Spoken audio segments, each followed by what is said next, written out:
Welcome to JD Clips. Please enjoy the short versions of our famous videos and keep learning. And don't forget to subscribe. आज लोकसभा में minister of state for home affairs Nityanand Rai ने दी immigration and foreigners bill 2025 introduce कर दिया। और उसको introduce करने के समय आपको आश्चर्य होगा कि कांग्रेस पार्टी सहित पूरा विपक्ष उसका विरोध कर रहा है। ये वही लोग हैं जिन्होंने CAA का विरोध किया था। CAA का विरोध क्यों किया था 2019 में कि CAA से कुछ नागरिकों को, विशेषकर जो पीड़ित नागरिक थे, जो हिंदू नागरिक थे, हमारे आसपास के जो मुस्लिम देश हैं उनको एक एक्सेलरेटेड फ्रेमवर्क मिल रहा था कि उनको नागरिकता, यदि उनको 6 साल से अधिक हो गए हैं तो उनको शीघ्र नागरिकता मिल जाए। इतनी सी बात थी। 2014 उसकी कट ऑफ डेट भी थी, लेकिन उसको लेके चारों तरफ ऐसा माहौल बनाया, झूठ बोला और पूरा का पूरा जो गहरा राज्य था वो इनके साथ में कूद पड़ा। इन्होंने देखा कि बड़ा अच्छा मौका है डिस्टेबलाइज करने का मोदी सरकार को, तो मोदी सरकार को डिस्टेबलाइज करके और रिजीम चेंज ऑपरेशन आरंभ करवा दिया इन लोगों ने। और शाहीन बाग का एक पूरा का पूरा किस्सा हुआ। आज तृणमूल कांग्रेस के एक श्रीमान जी जो थे वो खड़े होकर ये बोल रहे थे इंट्रोडक्शन के समय, सौगत राय जी, कि भाई ऐसा है कि हमें तो इलीगल्स को आने देना चाहिए क्योंकि हमें बहुत टैलेंट चाहिए। अब ये जो टैलेंट वाली बात है ये तो बड़ी ज़बरदस्त बात है कि टैलेंट क्यों चाहिए, क्योंकि टैलेंट किस प्रकार का ये लोग लाते हैं।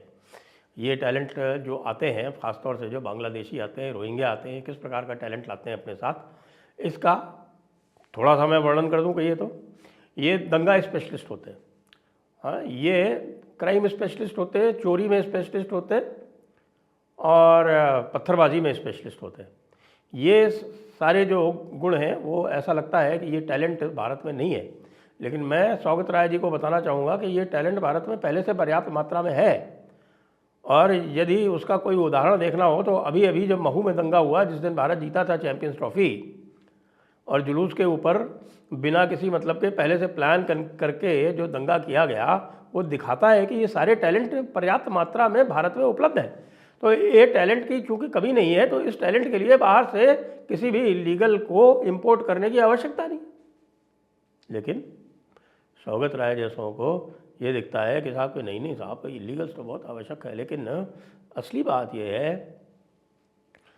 कि पूरा का पूरा प्रोसेस सरल कर दिया गया है। जो फॉरेनर्स एक्ट है 1946, उसको अमेंड कर दिया गया है। एक पुराना पासपोर्ट एक्ट होता था 1920, नया पासपोर्ट एक्ट तो 1968 का है। वो 1920 जो है उसमें कुछ इस तरह के बेकार सारे प्रोविज़न पड़े हुए थे, उनको अमेंड कर दिया गया है। और आपके सिटीज़नशिप एक्ट जो है उसमें अमेंडमेंट कर दिया गया, और सब अमेंडमेंट करके एक कॉम्प्रहेंसिव पिक्चर बना दी गई है, जिसमें अब किसी भी फॉरेनर के लिए इलीगली आना तो लगभग असंभव सा कर दिया गया है। और सबसे बड़ी बात यह है कि इलीगल जो आएगा उसके ऊपर तो, या कोई भी फॉरेनर आएगा फॉर दैट मैटर, वीज़ा से भी आएगा, इलीगल तो आएगा तो इलीगल ही रहेगा, वो तो कोई डिक्लेरेशन तो करने वाला है नहीं। लेकिन कोई भी फॉरेनर यदि आता है तो जिस जगह पर वो शरण लेता है, यानी यदि वो होटल में जाता है, यदि वो हॉस्पिटल में जाता है, यदि वो किसी एजुकेशनल इंस्टीट्यूशन में एडमिशन लेता है, तो वहाँ भी उस इंस्टीट्यूशन को उसका पूरा रिकॉर्ड जो है वो FRO यानी जो फॉरेन रजिस्ट्रेशन ऑफिस है वहाँ पर देना पड़ेगा। और रजिस्ट्रेशन कंपलसरी करने का प्रावधान किया गया है। जिसके लिए भी रजिस्ट्रेशन कंपलसरी किया जाएगा उसको आकर यहाँ पर रजिस्ट्रेशन कराना पड़ेगा, जैसे कि पाकिस्तान वालों को कराना पड़ता है। अब शायद बांग्लादेश वालों के लिए भी वह प्रक्रिया अपनाई जाएगी, क्योंकि पाकिस्तान वालों को जो वीज़ा मिलता है वो आप जानिए कि पाकिस्तान वालों को ऑल इंडिया वीज़ा कभी भी नहीं मिलता। पाकिस्तान वालों को वीज़ा जो है वो पर्टिकुलर प्लेस के लिए मिलता है। जैसे दिल्ली के लिए यदि वीज़ा मिला तो वो दिल्ली से बाहर नहीं जा सकते, आएंगे तो दिल्ली में ही रहेंगे। यदि मान लीजिए जयपुर जोधपुर के लिए वीज़ा मिला या राजस्थान के लिए वीज़ा मिला तो राजस्थान से बाहर नहीं जा सकते। वैसे सिटीज़ के लिए ये इंडिकेट किया जाता है, तो सिटी के बाहर फिर वो जा नहीं सकते। उसके लिए अगर जाना है तो फिर से जो है अलग से उसमें अंकन करवाना पड़ता है। कई लोग जो है वो मल्टी सिटी का वीज़ा लेके आते हैं, तो उन्हीं सिटीज़ में जा सकते हैं जिनके लिए वो वीज़ा में अंकन होगा। तो ये जो प्रोसेस है इसको और स्ट्रिक्ट कर दिया गया है, और इसको ये भी प्रावधान कर दिया गया है कि पाकिस्तान के अतिरिक्त अन्य किसी देश के लिए भी यदि ये प्रावधान करना हो तो वो किया जा सकता है। ऐसा नियमों में भी प्रावधान करने का पावर दे दिया गया है कि आप इसको नियम बना के इसके प्रावधान कर सकते हैं। इलीगल्स के लिए, जो इलीगली आते हैं, जो बिना पासपोर्ट के आते हैं, बिना वीज़ा के आते हैं, उनके लिए जो सज़ा का प्रावधान है वो बढ़ा दिया गया है। और सबसे जो महत्वपूर्ण बात यह है कि सज़ा के साथ साथ जो डिपोर्टेशन का प्रावधान है वो भी बिल्कुल स्पष्ट कर दिया गया है। यदि किसी इलीगल को, किसी बिना वीज़ा वाले को, बिना पासपोर्ट वाले को, मान लीजिए वो किसी कैरियर से आ जाता है, तो उसी कैरियर के ऊपर, उसी एयरलाइन कंपनी के ऊपर जब ये जिम्मेदारी होगी कि वो उसको वापस जहाँ से लाए हैं वहीं छोड़ के आएँ। ये खर्चा जो है भारत सरकार नहीं उठाएगी डिपोर्टेशन का। जो अगर गलत किसी को ले आया है तो उसको वापस ले जाना पड़ेगा। इसमें जो थोड़े बहुत जो लूप होल्स थे, जिनके कारण कोर्ट्स इत्यादि में कई बार जो नीचा देखना पड़ता था, वो सारे लूप होल्स जो है वो प्लग करने का प्रयास किया गया है। और बहुत सारा जो, जैसा मैंने बताया कि जो नियमों का जो प्रावधान है नियम बनाने का, वो नियम बनाने के प्रावधान में इतनी पावर ले ली गई है कि सारे लूप होल्स जो है, यदि मान लीजिए कोई रह भी गए एक्ट में, तो वो नियमों में प्लग किए जा सकेंगे। पासपोर्ट जो बनाए जा रहे हैं, तो वो पासपोर्ट की जो प्रक्रिया है वो पासपोर्ट्स एक्ट 1968 से निर्धारित होती है। उसका कुछ इसमें विशेष परिवर्तन नहीं होने वाला है, लेकिन जो आइडेंटिफिकेशन वाला जो प्रोसेस है वो स्पीड अप कर दिया गया है, और उसमें बिल्कुल किसी भी तरह का कन्फ्यूजन नहीं रखा गया है। यह सिद्ध करने का दायित्व कि व्यक्ति जो है वो फॉरेनर नहीं है और भारतीय नागरिक है, यह दायित्व जो है, जिसको बर्डन ऑफ प्रूफ कहते हैं, अब उसको शिफ्ट करके व्यक्ति पर डाल दिया गया है। पहले ये IMDT एक्ट हुआ करता था, जिसके कारण पूरा का पूरा जो असम में आप देख रहे हैं, जो असम अकॉर्ड था, वो असम अकॉर्ड फेल हुआ। वो इसीलिए फेल हुआ क्योंकि ये सिद्ध करने की जिम्मेदारी भारत सरकार के ऊपर होती थी कि भाई ये फॉरेनर है। नहीं, अब उल्टा हो गया है। इस एक्ट में ये कर दिया गया है कि यदि आपको ये कहा गया कि आप फॉरेनर हैं, मान लीजिए आपको नोटिस दे दिया गया कि आप फॉरेनर हैं, तो अब आपको ये सिद्ध करना होगा कि आप फॉरेनर नहीं हैं, नहीं तो आपको फॉरेनर मान के डिपोर्ट कर दिया जाएगा। अब आप देख रहे हैं कि इस प्रकार के मजबूत, सुदृढ़, स्ट्रॉन्ग एक्ट से किसको परेशानी है? उन्हीं को परेशानी है जो इतने दिनों से इन सारे लोगों को यहाँ पर सरकारी दामाद बना के, वोट बैंक बना के बैठे हुए थे।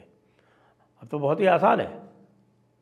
इस एक्ट के बाद में मान लीजिए एक कोई कॉलोनी आपको मिल जाती है जिसका किसी पॉलिटिकल पार्टी ने वोटर कार्ड बनवा दिया है, और यह पता चलता है कि साहब ये फॉरेनर्स हैं, उनको जैसे ही नोटिस दिया जाएगा उनका नाम वोटर लिस्ट में से काटना पड़ेगा, क्योंकि नोटिस देते ही अब वो फॉरेनर हो गए, अब वो भारतीय नागरिक नहीं रहे।